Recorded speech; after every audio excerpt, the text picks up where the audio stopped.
what do you think is the basic strategy for accelerating feedback? Yeah.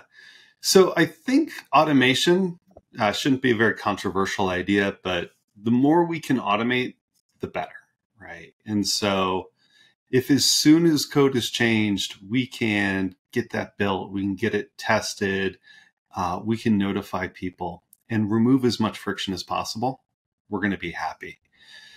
And for a lot of teams, I see that process being multiple pipelines, right? I've got a build pipeline and a deployment pipeline and a test pipeline and another deployment pipeline.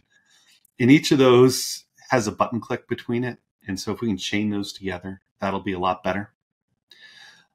We want to be precise in our testing. So when we make a change, let's test that change. And the quicker we can align our tests to what changed and not what didn't, the better.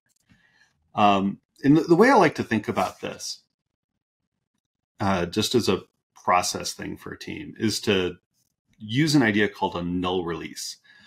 And the idea with a null release is to imagine, like, what if the smallest possible change was made to our application, right?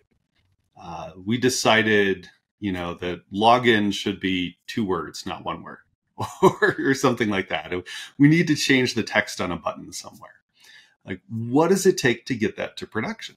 And for a lot of teams, it's like, well, I would need to make the code change. Maybe someone else would need to change the test that validates login because they got to look for a different link, right? Different button name.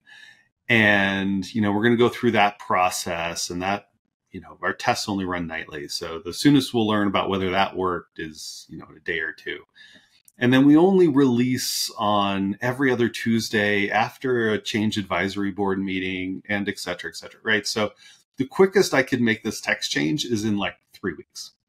It's like, okay, like what would it take for that to be, 1 week or a day or an hour?